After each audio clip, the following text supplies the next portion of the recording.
क्यों डरे कि जिंदगी में क्या होगा। कि क्यों डरे कि जिंदगी में क्या होगा।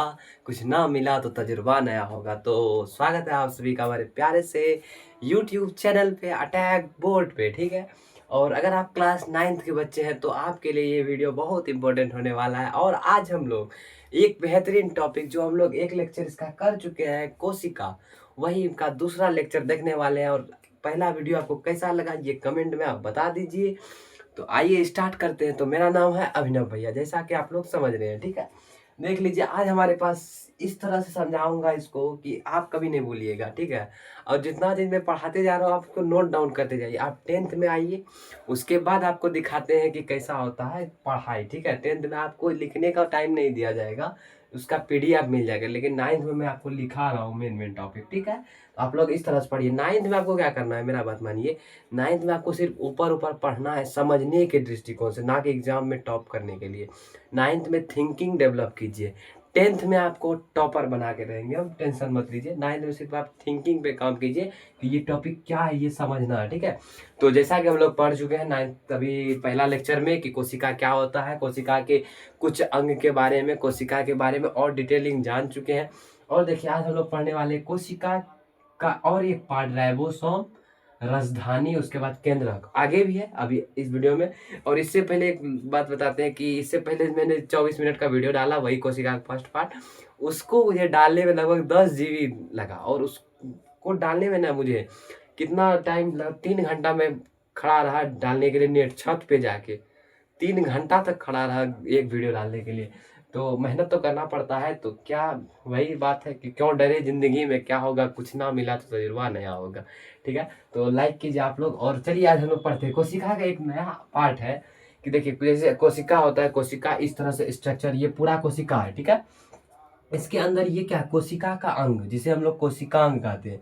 तो हम लोग क्या पढ़ चुके हैं, राजधानी अभी पढ़ेंगे, माइटोकॉन्ड्रिया पढ़ चुके हैं, गोल्जी उपकरण पढ़ चुके हैं, वैक्यूल्स पढ़ रहे हैं अभी, एंडोप्लाज्मिक रेटिकुलम पढ़ चुके हैं। ठीक है, तो आइए हम लोग शुरुआत करते हैं। सबसे पहले देखिए राजधानी, कोशिका का एक महत्वपूर्ण पार्ट होता है राजधानी। आज ये तौलिया देख के आप लोग समझ रहे होंगे कि क्या भैया नया लुक में आ गए, तो ये तौलिया बिहारी का शान होता है। ठीक है, तो देखिए राजधानी जो है, राजधानी का क्या काम है, ये जितना भी पानी होता है ना, स्टोर करके रखता है। कोशिका में जितना पानी होता है ये सारा स्टोर इसी में रहता है, जल संग्रह करता है। ये सिर्फ केवल एक काम है इसका।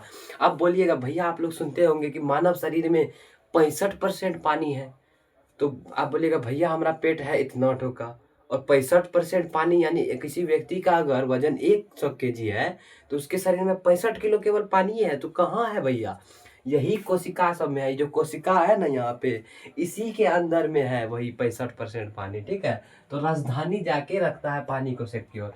तो याद हो गया, राजधानी क्या काम करता है, जल संग्रह करता है। अब देखिए सबसे महत्वपूर्ण टॉपिक है राइबोसोम। राइबोसोम जो है ये क्या करता है, देखिए आपको हम पढ़ाए थे अंतःप्रद्वी जालिका। ठीक है, तो उसी में हम बताए थे कि एक खुरदुरा भाग था, ऐसे करके था एक ठो, पूरा स्मूथ भाग था, मतलब पूरा चिकना सतह, ये चिकना था, इसमें बिंदा बिंदा एक ठो खुरदुरा था। ठीक है, तो ये खुरदुरा में जो है ना, ये एक फुंसी जैसा निकला रहता है, वही होता है राइबोसोम। और वो क्या करता है, प्रोटीन का निर्माण करता है। तो राइबोसोम क्या करता है, प्रोटीन का निर्माण करता है। ठीक है, और ये सब देख के डराइए मत, हम समझा देते हैं। राइबोसोम क्या करता है, प्रोटीन का निर्माण करता है, एक बात। उसके बाद देखिए ये जो प्रोटीन का निर्माण करता है, कितना करता है भैया, कितना करता है, जितना भी छोटका जीव है ना सब में 70 ऐस करता है। ठीक है, ऐस एक कोफिशिएंट है, याद कर लीजिए। कितना, जितना भी छोटा जीव है यानी प्रोकैरियोटिक में ये 70 ऐस निर्माण करता है, और बड़ा जीव में 80 ऐस। ये तो याद ही रहेगा, छोटका में छोटका, बड़का में बड़का। ये प्रोकैरियोटिक और ये यूकैरियोटिक। इसके लिए हम एक अलग वीडियो बनाएंगे कि प्रोकैरियोटिक क्या होता है, यूकैरियोटिक क्या होता है, इसमें डिफरेंस करके हम अलग वीडियो बनाएंगे, उसमें आपको हम बता देंगे। इस ये थोड़ा बड़ा है तो इसमें हम थोड़ा डिटेल करके एक अलग सा वीडियो एक ही टॉपिक पे लेके आएंगे। ठीक है, टेंशन मत लीजिए। बचा केंद्रक। अब देखिए केंद्रक, ये जो कोशिका है ना, इसका जो मेन पार्ट है, केंद्रक को इंग्लिश में कहते हैं न्यूक्लियस। तो इस ये जो है इसे एन से सूचित करते हैं। तो कोशिका का मेन यही है। हमारा शरीर का मेन पार्ट क्या है, ब्रेन, जो पूरा शरीर को कंट्रोल में रखता है। वैसे कोशिका को कंट्रोल में रखता है केंद्रक। केंद्रक का खोज किसने किया, रॉबर्ट ब्राउन, बोले थे ना आएगा आगे टॉपिक में, तो वही है, रॉबर्ट ब्राउन किए थे।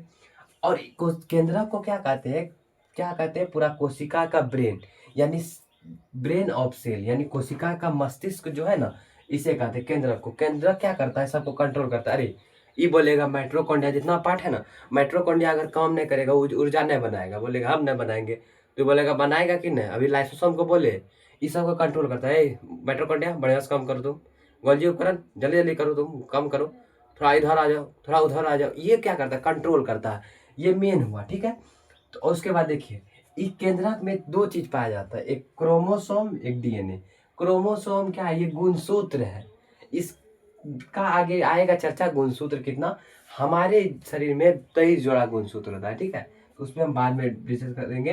केंद्रक जो होता है, इसमें डीएनए आरएनए होता है, 80% होता है इसमें प्रोटीन, और 10% होता है वसा, ठीक है, ये अलग चीज है। इतना चीज आपको याद रखना है। तो पहला काम, राजधानी का क्या काम है, जल संग्रह करना। राइबोसोम का क्या काम है, प्रोटीन निर्माण करना।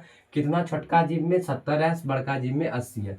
केंद्रक क्या है, खोज किसने किया, रॉबर्ट ब्राउन। इसे क्या कहते हैं, ब्रेन ऑफ सेल। इसका कार्य क्या है, यांत्रिक सहायता प्रदान करना। ये हम बोल दिए, जो चीज पूछेगा यांत्रिक सहायता प्रदान करना। उसके बाद इस क्या कहते हैं, ब्रेन ऑफ सेल, और ये क्या करता है, कंट्रोल करता है सारा चीज को, कोशिका के अंदर कंट्रोल करता है। तो आप एक बार इसका स्क्रीनशॉट मार लीजिए, हम तो आगे चलते हैं, ठीक है। तो फिर से स्क्रीनशॉट मार लिए होंगे आप लोग, और हम लोग आज फिर से वही चीज। अब आइए अगले पार्ट पढ़ते हैं, इसका लाइसोसोम। और इसको जब पढ़िएगा ना आप, तो आपको हंसी आएगा, और समझे आप खुद को यही समझने लगेगा। इसका काम बहुत बढ़िया होता है, ये कोई दिक्कत नहीं। ये क्या होता है, ये सेना है, मान लीजिए आर्मी है, इंडियन आर्मी है ये, कोशिका का इंडियन आर्मी इसे कहते हैं हम लोग, ठीक है। लिख नहीं दीजिएगा एग्जाम में, तो ये कोशिका का इंडियन आर्मी है, ये मेरे अनुसार, ठीक है, इसको लिखना नहीं एग्जाम में। और केंद्रक द्रव पढ़ेंगे, कोशिका द्रव पढ़ेंगे। सबसे पहले देखिए लाइसोसोम, हम क्या बोले, कोशिका है, पूरा कोशिका है, कोशिका का कोई आकार नहीं होता, ठीक है। और ये रहा माइटोकॉन्ड्रिया, गोल्जी उपकरण, ठीक है, सेंट्रोसोम, उसके बाद क्रोमोसोम, ठीक है, राइबोसोम, लाइसोसोम, जितना भी ऐसे ऐसे ढेरी बहुत सारा पार्ट होता है इसमें, और बीच में न्यूक्लियस, ठीक है, केंद्रक। तो ये क्या करता है लाइसोसोम, लाइसोसोम क्या करता है, जैसे अभी हम ऐसे करके किए, अगर मान लीजिए ये बढ़िया से काम नहीं किया, ठीक है, ये बढ़िया से काम नहीं किया, कि बोलेगा ये माइटोकॉन्ड्रिया बोलेगा जाओ हम ऊर्जा नहीं बनाएंगे, ठीक है, ये बोलेगा जाओ हम ऊर्जा नहीं बनाएंगे, तो ये क्या करता है, न्यूक्लियस बोलेगा, जो केंद्रक है, ये बोलेगा देखो लाइसोसोम, ये बोल रहा है हम ऊर्जा नहीं बनाएंगे। तभी क्या करता है, इसके अंदर एक एंजाइम पाया जाता है। एंजाइम मतलब समझिए दवाई, आप लोग दवाई समझिए, आगे बता देंगे हम। एंजाइम मतलब दवाई समझिए, तो इसके अंदर एक दवाई होता है, ऐसे करके लिया, इसमें एक दवाई छिड़क दिया माइटोकॉन्ड्रिया पे, अभी क्या होगा, वहीं पे मर जाएगा, सड़ जाएगा, ठीक है, सब चीज वहीं से मिट जाएगा। तो ये क्या करता है, मार देता है किसी चीज को, अगर वो अच्छा से काम नहीं करेगा। अब ये राइबोसोम बोलेगा हम जाओ हम नहीं करेंगे काम, हम प्रोटीन निर्माण नहीं करेंगे, तो इसको मार देगा, ठीक है। तो इसका क्या क्या होता है, ये सबको मारना, लाश को ले जाना काम होता है, मार के हटा देना वहां से। ये क्या करता है, लाश ले जाता है, मान लीजिए कोई एक कोशिका मर गया, ठीक है, ये कोशिका मर गया, तो ये क्या करेगा, उस पर एंजाइम छिड़क के उसको गला देगा, ठीक है, हट जाएगा वो चीज, समझ रहे हैं। तो इसे आत्महत्या की थैली कहते हैं, ठीक है। एक चीज पूछा जाता है, लाइसोसोम को क्या कहते हैं, आत्महत्या की थैली, आत्महत्या की थैली, ठीक है, की थैली कहते हैं इसको, ठीक है, आत्महत्या की थैली इसे कहते हैं। यानी ये क्या करता है, सुसाइड बैग है ये, कोई चीज गड़बड़ काम किया उसको मार देगा, गला देगा, हटा देगा। और ये जरूरी है, मान लीजिए ऐसे किए अभी हम, तो यहाँ पे लगभग 2-3 हजार कोशिका मेरा मर गया। अब वो कोशिका जो मरा, तो यही अगर वो मरले रह गया वहां पे, सड़ के यहाँ का स्किन हमारा खराब हो जाएगा, ठीक है, तो स्किन खराब हो जाएगा। अब नहीं रहेगा लाइसोसोम, तो ये इस यहाँ पे मेरा दाग बढ़ जाएगा, कि नहीं यहाँ तक अब पूरा जीवन दागे रहेगा। तो ये क्या करता है, उसको गला के हटा देता है, ठीक है। तो लाइसोसोम क्या कभी कभी क्या पूरा होता है, कि कोशिका में तो एक ठोक या तो ये एंजाइम छिड़क के उसको हटा दिया, लेकिन जब ये पूरा कोशिके काम नहीं करेगा, कभी इधर से उधर हो रहा है, कभी उधर से उधर हो रहा है, तो ये पूरा कोशिके जब काम नहीं करेगा, तो ये खुद को ही फाड़ देता है। लाइसोसोम है ना, ये पूरे खुद को फाड़ देगा, समझे, और खुद को फाड़ के पूरा द्रव छिड़िया देगा, अभी पूरा कोशिके मर जाता है, ठीक है। तो देखिए कभी कभी क्या होता है, टीचर लोग या कभी मारपीट में मारता है ना, तो सुनते हैं कि बारी फोड़ देता है।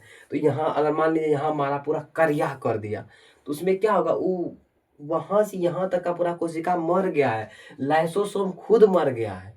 अब जैसे लाइसोसोम मर गया तो अब उसको उठाएगा कौन? मान लीजिए ये तो लाश को उठाता था, अब इसको उठाएगा कौन? ये खुदे मर गया। तो ये जो अगल-बगल का कोशिका सब होता है, देखता अरे! कुछ ही हुआ रे, कुछ ही हुआ? तो ये क्या करेगा, अरे! इतना मरा हुआ है ये सब। तो ये सब बगल वाला, मान लीजिए ये कोशिका मरा तो इसके बगल वाला देखेगा अरे! ये मरा हुआ है। तो ये अपना देख लेगा घर में कि हाँ, हमारा घर में ठीक-ठाक है ना? तो सब चीज़ जब इसका बगल वाला का घर में ठीक रहेगा तो थोड़ा-थोड़ा एंजाइम इस पे छिड़कते जाएगा। तो देखते हैं धीरे-धीरे वो सही होता है, धीरे-धीरे थोड़ा टाइम लगता है धीरे-धीरे। पर 1-2 कोशिका जब मरता है तो लाइसोसोम खुद सँभाल लेता है, तो लाइसोसोम कर देता है। तो क्या करता है, आत्महत्या की थैली है ये। ज़रूरत पड़ने पर खुद को ही फाड़ देगा, एटम बम है ये, यहाँ का एटम बम है, ठीक है? अब समझते हैं कोशिका द्रव और जीव द्रव। देखिए कोशिका द्रव और केंद्रक द्रव, ठीक है? अब देखिए केंद्रक में जो द्रव भरा रहेगा इसमें, उसे हम कहते हैं केंद्रक द्रव, ठीक है? केंद्रक द्रव। और ये क्या करता है, कोशिका को आकार प्रदान करता है। अभी कोशिका द्रव क्या है, कोशिका द्रव ये पूरा कोशिका में यहाँ सब इसमें भर देता है। अभी भर दिया तो इससे क्या होगा कि राइबोसोम जहाँ है वो वहीं रहेगा। नहीं तो मान लीजिए अगर वैसे आपके खलिया पन्नी में, मान लीजिए गाड़ी पे आप कोई सामान ला रहे हैं, इलेक्ट्रिक सामान जो टूटने फूटने वाला होता है, कांच का कोई गिलास ला रहे हैं 3-4 ठो, एक्के में रख दिया, उछलेगा इधर उधर होगा तो एक्के में टकरा के फूट जाता है। तो वैसे नहीं हो, इसीलिए उसमें हम लोग क्या भर देते हैं, कुछ कपड़ा दे देते हैं, या कोई भी आप देखिएगा मोबाइल तोबाइल आएगा तो थर्माकोल रहता है साइड साइड, जो मोबाइल फूटे नहीं। तो सुरक्षा के लिए कोशिका में कोशिका द्रव रहता है कि एक दूसरे से नहीं टकराएगा। अब मान लीजिए माइटोकॉन्ड्रिया ऐसे करके टकरा गया, ऐसे टकरा गया दूसरा से, अब वो उससे टकराएगा। गलती से लाइसोसोम से टकरा गया, वो गुस्सा गया तो फाड़ देगा, खुदे को मार देगा। तो इसके लिए कि ऐसा नहीं हो तो इसमें एक कोशिका द्रव भरा हुआ रहता है। कोशिका द्रव भरा रहता है तो वो पूरा अब ऐसे है तो ऐसे रहेगा, सब अपना काम कर रहा है, यहाँ से नहीं हिलेगा कोई, ठीक है? तो यही है काम किस कोशिका द्रव का। और केंद्रक द्रव जो है ये केंद्रक में भरा हुआ रहता है। तो देखिए ये चैप्टर का जो मेन पॉइंट था जहाँ से क्वेश्चन बन सकता है वो हम बता दिए। और बाकी आप लोग प्रयास करिए कि आप लोग एक बार बुक को सिर्फ रीडिंग कर लीजिए, एक बार अभी कर लीजिए, एक बार एग्जाम टाइम पे कर लीजिएगा। और कुछ पार्ट हम छोड़े हैं जानबूझ के, क्योंकि अगर वो सब पढ़िएगा तो दिमाग से चल जाएगा। सिर्फ समझने वाला चीज़ समझिए आप लोग, ठीक है? और देखिए जितना चीज़ हम पढ़ा दिए इस वीडियो को आप 2-3 बार देख लीजिएगा, कभी जब याद आपको करना पड़े तो आप लोग आप किताब नहीं उल्टाइएगा। अभी जो बोले ना, एक बार अभी पढ़ लीजिए किताब, और बीच में जब भी टाइम मिले तो दोगुना स्पीड पर ही इसी वीडियो को देख लीजिए, आप लोग को याद हो जाएगा। बिल्कुल ये जो बताया हूँ मैंने। तो देखिए ये क्या करता है, ये सब सारा चीज़ आप लोग अगर कर लीजिएगा तो 9th क्लास में कोशिका में कहीं दिक्कत नहीं होने वाला है। और जो पार्ट इसका हम प्रोकैरियोटिक, यूकैरियोटिक और क्रोमोसोम डीएनए के बारे में छोड़े हैं, तो इसके लिए एक स्पेशल वीडियो लाएंगे, एग्जाम स्पेशल वीडियो। जब एग्जाम आएगा तब आपको हम बता देंगे और तब जाकर आप लिख दीजिएगा आराम से। चाहिएगा तो हम बता देंगे, इसी में प्रोकैरियोटिक यूकैरियोटिक हम समझा देंगे। तो ठीक है, तो मिलते हैं अभी नेक्स्ट वीडियो में। लेकिन आप लोग क्या कीजिए, पूरा रिवाइज कर लीजिए, भले ये छोटा वीडियो पर ज़रूरी है, ठीक है? तो मिलते हैं नेक्स्ट वीडियो में। और आप लोग ऐसे बने रहिए, अगला चैप्टर किस चीज़ का होना चाहिए ये बता दीजिए।